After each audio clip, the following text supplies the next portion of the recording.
Hello guys, hello. Earth Signs, Virgo, Capricorn, and Taurus. Welcome dito sa aking channel, Kapalaran 888, Earth Signs, Virgo, Capricorn, and Taurus. Alamin natin kung anong messages, vibration, gabay energy para sa lahat. Nakikita ko sir dito, Earth Signs, na may mga Earth Signs dito na medyo negative yung aura nila, negative yung emotion, parang meron silang negativity na nakapaligid sa kanila. So, yung last quarter moon in Cancer is a water sign energy to na emotion siya. So, nakafocus ka sa emotion. So, take a breather. So, ibig sabihin, hanapin mo, maghanap ka ng bagay na pwedeng makatulong sa'yo para makapag-relax ka, makapag-meditate. And yung pinaka-message na ngayon is kailangan mong unahin ang sarili mo. Okay? Yourself. Sarili muna bago ibang tao. And yung new moon in Sagittarius, nakikita natin na mag-focus ka daw sa positive. Kasi mayroon dito mga earth signs na parang nakafocus sila sa negativity. Nakafocus sila sa wala. Kung ano yung wala sa kanila, doon yung focus nila. Yung iba din, nakafocus sila sa mga hinihintay nila na na-delays, na-hang, or ano pa man. So, parang ang nakikita natin dito, yung mga earth signs na to is sobrang stress sila.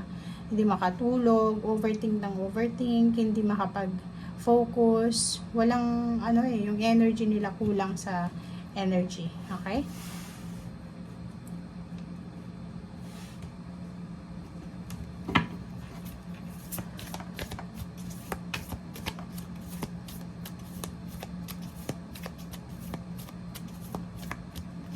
Okay. Self-sabotage.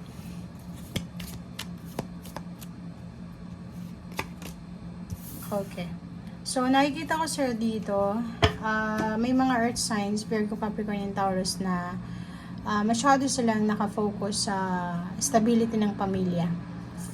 Family and tribe. Yung stability and balance. Yung parang perfection ng family.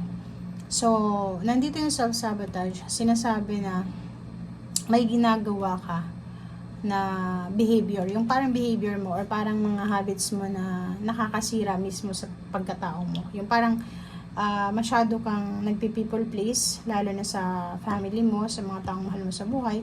Okay lang mag-people please, pero dapat hindi mo rin kinakalimutan yung sarili mong kaligayahan. Okay? So, yung family and tribe dito, sinasabi na masyado kang nakafocus sa pamilya, sa kaligayahan nila, masyado kang nakafocus sa kung ano yung sasabihin ng ibang tao, ganyan, ganito, na nakakalimutan mo na may karapatan ka rin palang maging masaya, may karapatan ka rin unahin yung sarili mo. So, nakikita natin dito na yung sinasabi siya ng baraha, relax, detox, declutter, be positive, and iwasan mo yung pagsasabotahe ng sarili mong kaligayahan. Kasi, parang sinasabi dyan sa'yo ng baraha, mas inuuna mo yung isipin yung ibang tao bago yung sarili mo. Marami kang sinasacrifice na bagay na hindi mo masyadong binibigyan yung sarili mo. Yung parang inuuna mo yung ibang tao. Okay?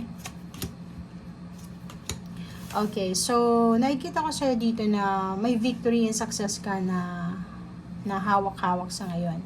You're victorious, you're successful, may rewards, awards, recognition.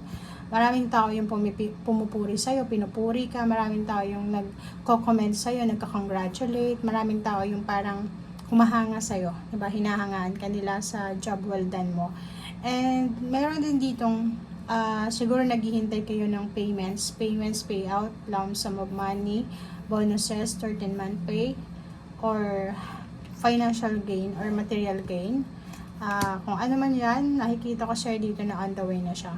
Sa relationship naman, isang balita ang posibleng matanggap mo galing sa iyong asawa, sa iyong intimate boyfriend, girlfriend, sa parents mo, sa friends na posibleng magdadala sa iyo ng happiness or parang excitement. So, sabihin, may mga balita kang matatanggap na hindi mo in-expect and yung iba in-expect mo. Okay, so yun, empowerment. Wow, so ang ganda na ito kasi sinasabi na yung naghihintay sa inyo ng parang yung tataas yung posisyon sa trabaho, tataas yung sweldo, malilipat ng ibang branch, magiging manager, parang gano'n. So, nakikita natin yung reclaiming of power dito. So, yung like for the past few months, siguro 4 months ago, 4 years ago, hindi naging maganda yung takbo ng career mo or hindi naging maganda yung takbo ng money or relationship. And ngayon sinasabi na napaka-successful mo sa ngayon. Mag-iingat ka lang kasi syempre pag may success, meron kang katanyagan, meron kang parang financial and emotional freedom, marami din yung magagalit. Syempre, marami kasing inggitero, which is, hindi mo naman kasalanan yun kasi sila yung toxic. So, nakikita ko sir dito, yung success mo dito, yung success mo dyan, yung empowerment, yung marireclaim mo, yung nawala sa'yo dati, ay posibleng ibalik sa'yo ng universe. Kaso lang, mayroon ditong mga tao na inggitera talaga, na pwedeng siraan ka, i-chismis, i-backstab, which is, hindi mo naman yon concern kasi bahala silang i-chismis ka, okay?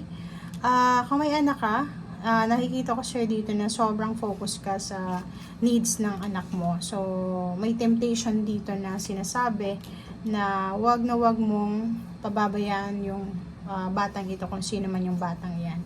Okay? Yung iba sa inyo dyan, may kailangan kayong pera. Like, yung iba kailangan yun ng pera. May isang tao kayong gustong lapitan, utangan, pero nagdadalawang isip kayo sa araw na ito. Yung iba naman sa inyo is busy sa ginagawa, sa trabaho.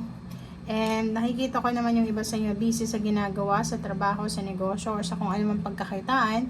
Kasi may pinaplano silang family occasion, family gatherings, reunion, homecoming, birthdays, Christmas parties, holiday vacation, getaway, get together, parang gano'n. So, nakikita ko siya dito na workaholic ka, sobrang busy ka, sobrang abala ka sa pagtatrabaho kasi pinaghahandaan mo itong travel, family gatherings, or itong like yung balak mong bumiling sasakyan, bumili ng plane ticket, bus ticket, or any types ng communication or transportation. So, yun.